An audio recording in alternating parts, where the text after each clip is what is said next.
Radio Publique Africaine.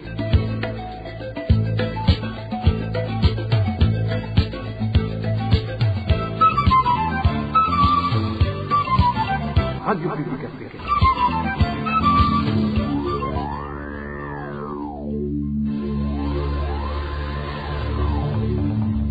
C'est le moment de suivre le journal parlé en français. À la présentation, Eloge Diva, Lemesha.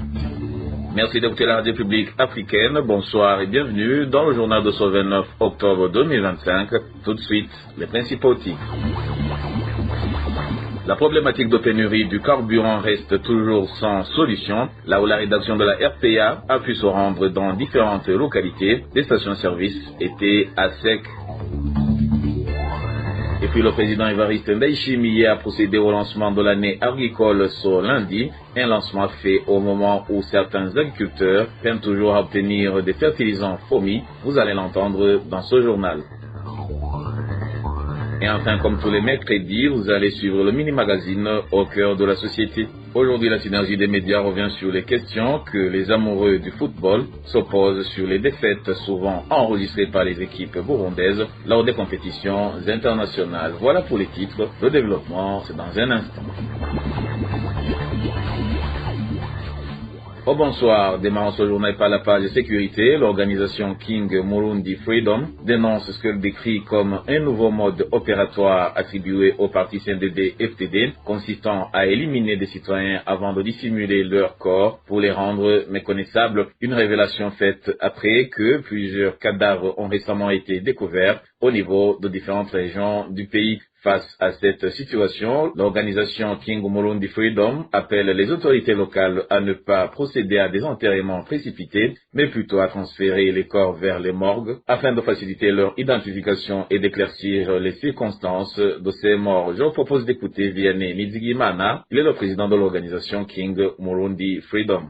Nous constatons avec une vive inquiétude la recrudescence des cadavres retrouvés un peu partout dans le pays, une situation alarmante que nous condamnons fermement au sein de notre organisation King Murundi Freedom. Ces corps présentent des signes évidents de violence et plusieurs éléments laissant penser qu'ils sont déplacés sur de longues distances avant d'être abandonnés dans le but d'effacer les traces et brouiller les pistes. Selon les informations dont nous disposons, il s'agirait d'un nouveau mode opératoire mis en place par les agents liés au CNDD-FDD, où les citoyens sont arrivés, tués, puis transportés et abandonnés loin de leur lieu d'origine. Pire encore, dans plusieurs cas, des responsables locaux ordonnent un enterrement précipité sans qu'aucune enquête ne soit menée, souvent avec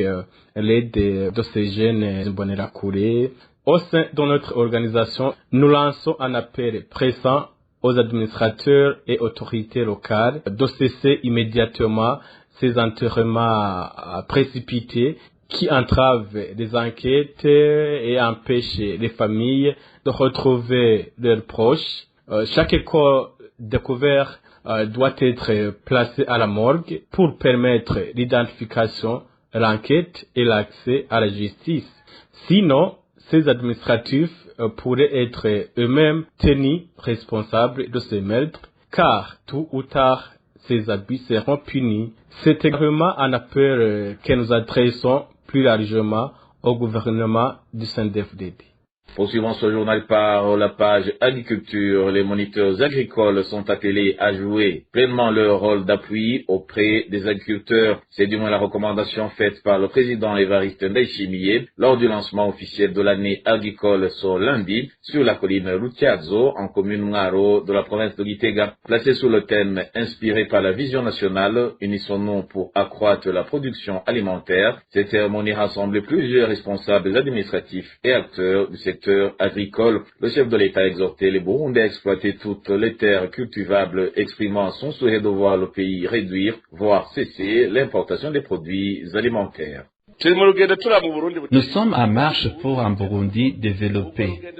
Pour que cela soit possible, nous devons travailler. Ce trajet est fatigant Il comporte plusieurs obstacles et vous êtes tous des soldats dans cette bataille. Nous devons avoir des officiers.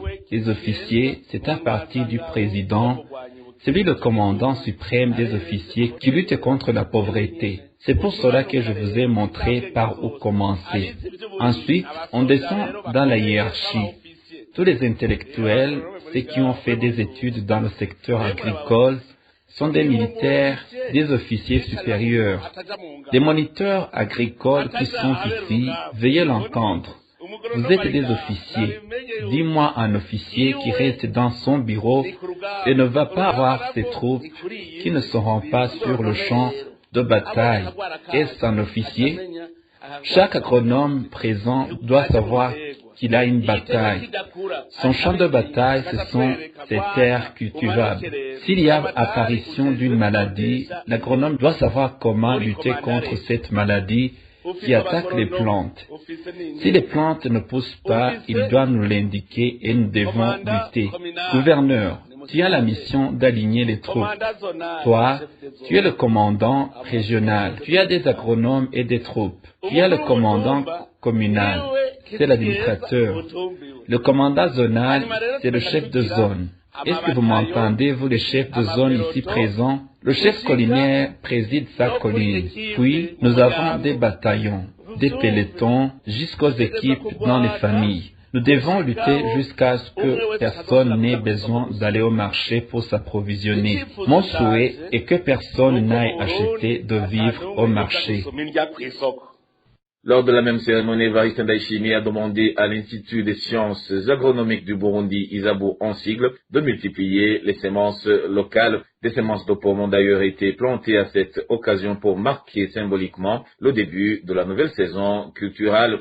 Et bien que le président de la République ait procédé au lancement officiel de la saison culturelle A, en appelant les citoyens à redoubler d'efforts pour accroître la production agricole, la réalité sur le terrain reste préoccupante dans certaines localités du pays. Des cultivateurs de la commune Muyinga, en province de Buhumuza, affirment qu'ils n'ont toujours pas reçu les fertilisants destinés à cette saison culturelle. De leur côté, ceux de la commune Chombo, province de Gitega, indiquent avoir reçu une quantité très insuffisante d'engrais, incapable de couvrir tous les cultivateurs. Ainsi, ces agriculteurs demandent au gouvernement de leur fournir rapidement les fertilisants nécessaires, soulignant que le temps des semailles est en train de s'écouler. Écoutons ces agriculteurs rencontrés par la RPA. À propos de cette saison culturelle A, nous avons payé de l'argent pour avoir des fertilisants via les autorités locales et les associations habilitées au niveau collinaire. Vous voyez qu'il ne reste que peu de jours pour que cette saison culturelle A termine, mais les fertilisants ne sont pas encore disponibles. On s'attendait à percevoir l'engrais depuis le 23 octobre, mais le gouvernement a reporté la distribution des engrais à une date ultérieure. Nous vous demandons de plaider pour nous, si c'est possible, qu'ils nous donnent nos fertilisants ou bien qu'ils nous remettent notre argent, car c'est incompréhensible que nous avions payé tous les frais, mais que nous sommes obligés de semer sans fertilisants.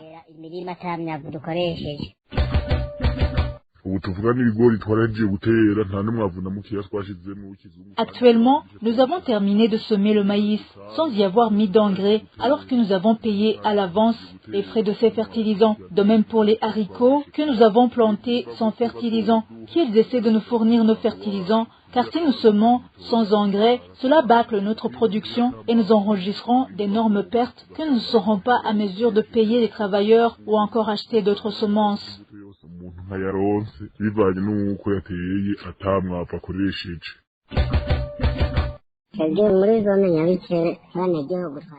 En zone Nyabikere, ils ont commencé à nous fournir de fertilisants, même si c'est en petite quantité. Nous sommes très nombreux. Il y en a ceux qui n'ont même pas pu avoir les fertilisants de la saison culturelle dernière. Sur une colline, 72 personnes ont eu ces fertilisants. Les fonctionnaires de l'État sont également nombreux. Parmi eux, n'ont reçu l'engrais que 68 personnes. Alors nous demandons qu'on nous fournisse de fertilisants en quantité suffisante, car le temps de semaille est en train de s'écouler.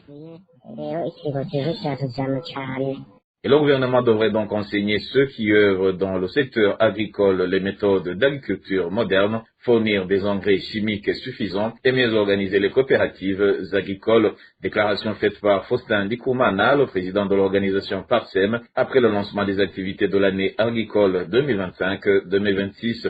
Selon lui, c'est déplorable qu'il se manifeste le manque de fertilisants au moment où le gouvernement attribue un budget considérable dans l'agriculture, un domaine qui procure des vivres et des devises. Suivez plutôt Faustin Ndikoumana, il est le président de la PARSEM. PARSEM invite au gouvernement à agir sur certains éléments, sur certains facteurs pour inverser la tendance, augmenter la production agricole. D'abord, il faut une agriculture du marché et rompre avec cette agriculture d'autosubsistance, cette agriculture familiale qui n'a pas d'ambition au niveau de la projection, au niveau de la stratégie de l'objectivité. Deuxièmement, le coût de production qui est actuellement affiché. Au Burundi, il n'y a pas de mécanisation qui permette à faire des économies d'échelle au niveau de la production agricole. Donc, l'agriculture exige beaucoup de temps, beaucoup de soins, ce qui même alimente le coût de production élevé et partant même les prix élevés. La pression démographique, il faut vraiment maîtriser. Actuellement, on a moins de 0,5 hectares par ménage. Il y a 30% des ménages sans terre. Sans oublier le manque de politique de dégagement des terres agricoles à travers un bon aménagement de l'espace, bonne politique de villagisation, d'urbanisation, aussi s'assurer d'une bonne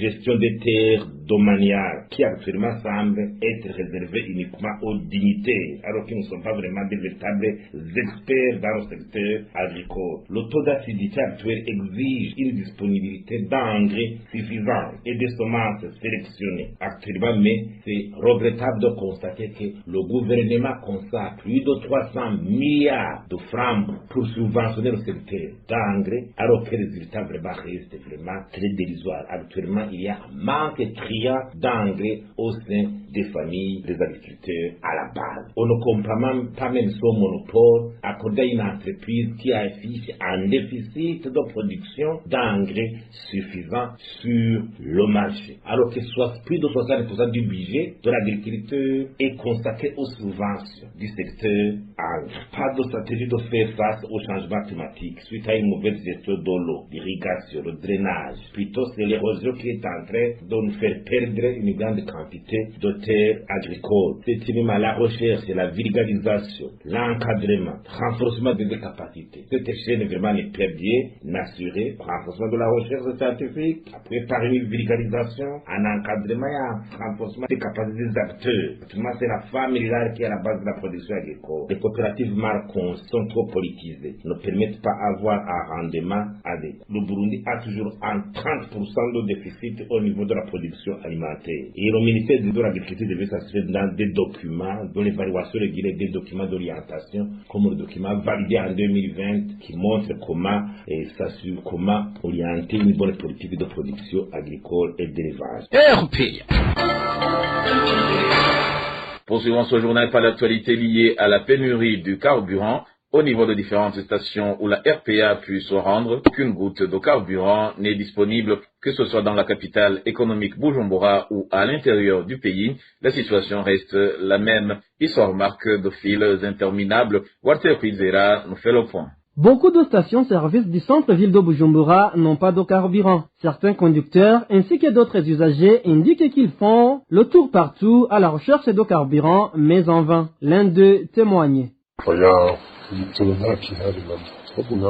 Non, il n'y a pas de carburant. Aucune station n'a pas de carburant. La plupart des véhicules ont été servis le samedi et dimanche dernier. À Nyakabiga, il y a 3 stations et elles sont toutes vides. Dans la zone Giza, sur la station Pomao, il n'y a pas de carburant. Sur la station du peuple Murundi, de même que sur la station se trouva tout près de Radio Bonesha FM, il n'y a pas également du carburant. Sur les stations se trouvant non loin de l'ancien marché de Bujumbura, il n'y a aucune goutte du carburant. Même sur les stations comme Cubus et toutes les stations se trouvant sur la route du 28 novembre, tu ne peux trouver nulle part du carburant.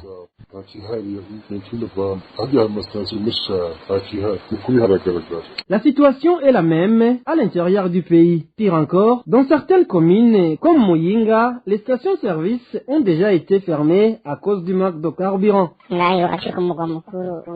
Ici chez nous à Muyinga, nous avons entendu que le carburant est disponible, mais nous ne trouvons pas le carburant nulle part. Les stations ont été déjà couvertes par de cheating suite à la pénurie du carburant. Les prix du transport ne cessent de grimper et souvent multipliés par 2. Lors des discours présidentiels, nous avons cru qu'il y aura un changement, mais la situation est devenue pire. Nous vous prions de nous aider à plaider pour que nous ayons du carburant, car c'est comme si la commune Muyinga était oubliée. Qu'ils nous disent s'il y a réellement du carburant dans les stocks afin que nous puissions le profiter. La population qui s'est entretenue avec la RPA à propos du carburant indique qu'elle ne comprend pas ce qui est en train de se passer, alors que le président de la République ne cesse de leur dire que le carburant est disponible et en quantité suffisante, sans pourtant le trouver dans les stations-service. Et restons sur cette pénurie du carburant pour vous parler des grognes des conducteurs de taxis voitures qui ne cessent de monter. Ces derniers dénoncent le manque persistant de carburant, une situation qui, selon eux, paralyse leurs activités quotidiennes. Ces conducteurs affirment que les 4 stations qui leur sont réservées sont souvent à sec, les obligeant à passer plusieurs jours sans travail. Plus de détails avec Eric Nyonzima. Depuis que le carburant est devenu un casse-tête dans la ville de Bujumbura, les conducteurs des taxis-voitures ont été ordonnés de s'approvisionner sur les 4 stations-service qui sont entre autres Musaga Oilo, Mezo Oilo Kanyosha, Nerik Buterere ainsi que Kamenge de Gare du Nord. Ces conducteurs indiquent que ces 4 stations ne sont pas régulièrement approvisionnées alors qu'ils n'ont pas le droit d'aller ailleurs. Nous sommes malheureux d'entendre que le carburant est disponible alors que les chauffeurs de taxi ont été mis à part. Après avoir entendu que le carburant est disponible, on pensait que nous aurons commencé à s'approvisionner sur n'importe quelle station-service, comme le communiqué de la Sopebu l'a annoncé, mais en vrai, nous avons été surpris d'entendre que nous devons continuer à s'approvisionner sur seulement les 4 stations-service, alors que sur ces stations, le carburant est très rare. Au moment où le président de la République a annoncé que le carburant est disponible, il demande que les 4 stations soient régulièrement approvisionnées afin de mener correctement leur travail. Nous demandons que le carburant reste disponible chaque jour sur ces 4 stations qu'on nous a données et qu'on s'approvisionne sur nos plaques. Les plaques de Sorindi jusqu'à mercredi ne vont pas recevoir le carburant, ils vont attendre jusqu'à la semaine prochaine. Comment est-ce que nous allons vivre? Cela montre qu'ils veulent favoriser le marché noir. Ces conducteurs de taxi-voitures, comme d'autres différentes personnes, demandent au gouvernement du Burundi de trouver une solution durable à son manque de carburant. Les habitants vivant près du pont reliant les quartiers Kamesa et Kinanira 2 en zone Musaga, commune Mugere, demandent sa réhabilitation durable. Ils expliquent que les planches en bois utilisées pour la construction de ce pont sont aujourd'hui dans un état très vétuste, mettant en danger la sécurité des passants. Ces habitants rappellent que ce pont joue un rôle essentiel dans leur déplacement quotidien, notamment pour accéder aux écoles, marchés et services publics. Emmanuel Nyungeko.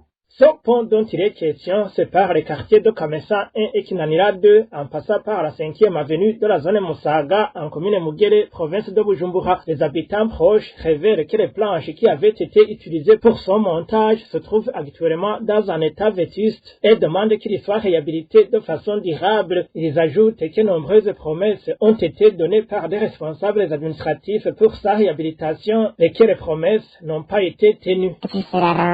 Ce pont qui relie Kamesa et Musaga est construit en planches qui sont vieilles. Comme c'est la saison de pluie, il arrive des moments où ça devient glissant, ainsi on nous avait promis sa réhabilitation depuis longtemps, mais rien n'a été fait. À part que ces citoyens de la zone de Musaga demandent que ce pont soit réaménagé de façon durable, ils craignent qu'il ne puisse causer des accidents aux passagers. Nous avons aussi des inquiétudes vu qu'il ne dispose pas de garde-fous et qu'il passe beaucoup de gens, des élèves qui vont étudier à Musaga, à Kanyosha et ceux qui se rendent au marché de Musaga. Donc, vous comprenez que ce pont est très utile pour assurer la liaison entre les habitants de Kanyosha et ceux de Musaga. Nous vous demandons encore une fois de lancer notre voix plus loin afin que les responsables et sur tous les côtés puissent venir en aide à la population et que ce pont soit réaménagé.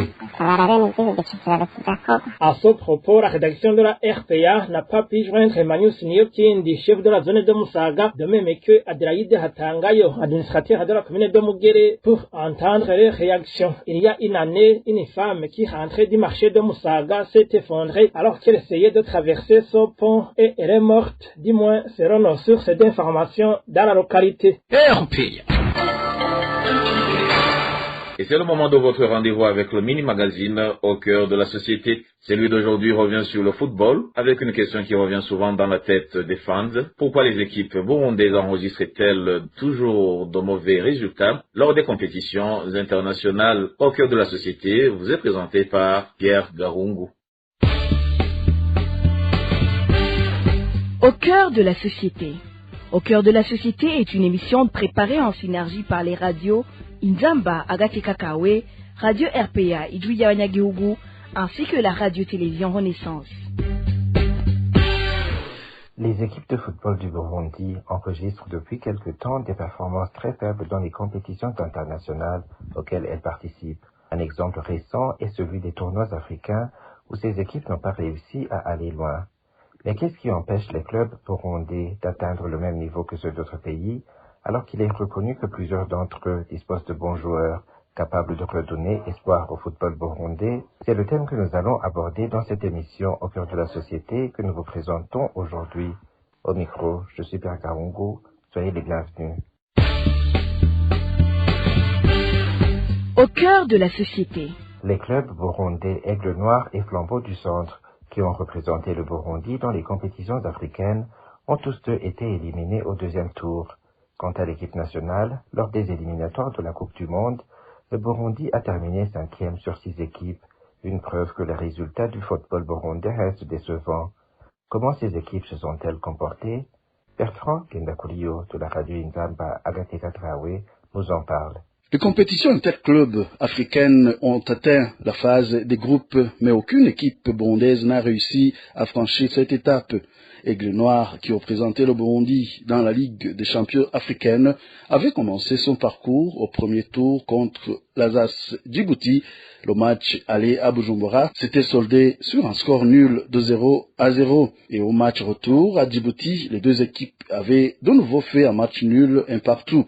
Grâce à ce but marqué à l'extérieur, Aigle Noir s'est qualifié pour le deuxième tour, une performance qui avait suscité un grand espoir chez les supporters du club de Makamba, d'autant plus que leur adversaire, le club djiboutien, n'a pas une grande réputation sur le continent africain. Cependant, au deuxième tour, Aigle Noir n'a pas eu de chance au tirage au sort. Le club a hérité le géant égyptien Al-Ahly, la meilleure équipe d'Afrique. Les fans savaient qu'une victoire contre un tel adversaire relèverait du rêve, et c'est bien ce qui s'est produit. Al-Ahly a battu Aigle Noir à Bujumbura au Stade Noiri, puis a remporté le match retour au Caire 1-0. Malgré une expulsion qui a laissé Aigle Noir en infériorité numérique pendant 70 minutes, le club n'a pas pu éviter la défaite, comme beaucoup s'y attendaient. De son côté, Flambeau du Centre, engagé dans la Coupe de la Confédération africaine, avait débuté en force. Il a battu Al-Aqdar Sport Club 2-1 au match aller, puis a fait match nul, 2 buts partout au retour en Libye. Cela lui a permis d'accéder au deuxième tour où il a affronté Singida Black Stars de Tanzanie. Après un match nul, 1 but partout à Bujumbura, les supporters burundais espéraient une qualification, mais au match retour à Dar es Salaam, Flambeau du Centre a été battu 3-1, quittant ainsi la compétition. Quant à l'équipe nationale du Burundi, Inamba Murugamba, elle évoluait dans le groupe F des éliminatoires de la Coupe du Monde, aux côtés de la Côte d'Ivoire, du Gabon, de la Gambie, du Kenya et des Seychelles. Le Burundi a terminé 5e avec 10 points. Ne devançant que les Seychelles en 10 matchs, les Burundais ont remporté 3 victoires, fait un match nul et subi 6 défaites. Parmi ces victoires, 2 ont été obtenues contre les Seychelles, une équipe classée parmi les dernières au monde. Ce bilan globalement faible commence à inquiéter les amateurs de football burundais qui espéraient de meilleurs résultats sur la scène régionale et continentale. Merci beaucoup Bertrand Gendakulio. Mais alors, qu'est-ce qui empêche ces clubs burundais d'aller plus loin? Notre confrère Désiré Hatungimana de la radio RPA, qui suit de près l'actualité sportive au Burundi, nous donne son point de vue sur les causes de ces faibles performances. Au niveau des clubs, il faut tout faire pour retenir les meilleurs joueurs. Il faut que ces meilleurs joueurs restent au pays pour que le championnat devienne compétitif. Il faut investir beaucoup de moyens financiers dans les clubs pour qu'ils puissent aller chercher même ailleurs des joueurs qui viennent renforcer les meilleurs du pays. À ce moment, il y a moyen de construire une équipe compétitive. Mais là aussi, il nous faut également des entraîneurs professionnels, une structure adaptée au football moderne. Au niveau de l'équipe nationale, qu'est-ce qu'il faut faire pour avoir une bonne équipe? Il faut chercher partout au monde où se trouveraient des binationaux, les intéresser, aller les chercher, le coach, le président de la fédération, contacter le joueur, contacter les parents, les intéresser. Parce qu'on voit qu'aujourd'hui même les équipes qui ont des meilleurs joueurs en Afrique continuent de chercher les binationaux. Et nous, au Burundi, on a besoin plus de binationaux que ces pays qui se qualifient facilement à la Coupe d'Afrique, à la Coupe du Monde. Il faut que ces jeunes binationaux viennent jouer dans des équipes de jeunes parce que souvent, s'ils ne sont pas détectés à temps, ils vont rester en Europe espérant jouer dans les équipes des pays où ils sont nés. Il faut également, comme je le disais pour les clubs, avoir un staff technique au complet avec des moyens suffisants pour bâtir une équipe. Sinon, la qualification dans des compétitions internationales sera difficile pour le Burundi. Désiré Hatungimana nous explique également ce qui pourrait être fait pour améliorer la situation du football burundais. Commençons par les clubs. Le championnat du Burundi est un championnat moyen au niveau de l'Afrique. Les joueurs du Burundi qui émergent dans ce championnat quittent prématurément le Burundi pour aller chercher de l'argent ailleurs parce que le championnat du Burundi ne paie pas correctement. Et aujourd'hui, le football va de pair avec les moyens. Quand je dis les moyens, c'est l'argent. Si on ne parvient pas à garder les meilleurs, c'est difficile de construire une bonne équipe capable de rivaliser avec les meilleurs en Afrique. Prenons l'exemple de la Tanzanie. Les équipes comme Simba et Yanga sont des équipes qui gardent les meilleurs de chez eux et vont encore une fois chercher d'autres meilleurs joueurs africains, même en dehors de l'Afrique, pour venir renforcer les locaux qui sont restés dans les équipes. On a vu qu'aujourd'hui, ces équipes tanzaniennes arrivent même à jouer des finales. Pour l'équipe nationale, et les joueurs qui évoluent en équipe nationale proviennent dans des clubs. Nous venons de dire que les clubs burundais ne sont pas forts. Les meilleurs sont partis où? Ils sont partis au Rwanda. Le championnat du Rwanda n'est pas qualitativement supérieur à celui du Burundi. C'est-à-dire que les joueurs qui sont allés jouer au Rwanda ne seront pas un renfort suffisant pour l'équipe nationale. L'équipe nationale doit également chercher des joueurs qui évoluent à l'étranger. Si nous prenons les 5 championnats majeurs au niveau Europe, la France, l'Allemagne, l'Italie, l'Espagne et l'Angleterre, le Burundi ne compte qu'un seul joueur, Youssouf Ndaïchimier, qui joue à Nice en France. Les joueurs qui viennent jouer au Burundi viennent de la Suède, de la Norvège, de la Belgique et dans des divisions inférieures. Cela ne renforce pas suffisamment l'équipe qui va affronter d'autres équipes qui ont des joueurs qui jouent dans des équipes de haut niveau. Il est alors difficile au Burundi de se qualifier pour la Coupe d'Afrique ou la Coupe du Monde. Merci à Désiré Hatungimana pour cette analyse. Vous l'avez entendu, il estime qu'il faut prendre certaines mesures dans le secteur afin que les joueurs se sentent réellement investis lorsqu'ils représentent leur pays et qu'ils aient la conviction que le football national peut aussi leur offrir une vie décente. Cela permettrait notamment de réduire le départ massif des talents vers les clubs étrangers qui leur offrent de meilleures conditions de vie. Ainsi se termine notre émission au cœur de la société d'aujourd'hui. Merci à toutes et à tous de nous avoir suivis. Je suis Pierre Garongo. C'était un plaisir d'être avec vous. À la prochaine. C'était l'émission Au cœur de la société.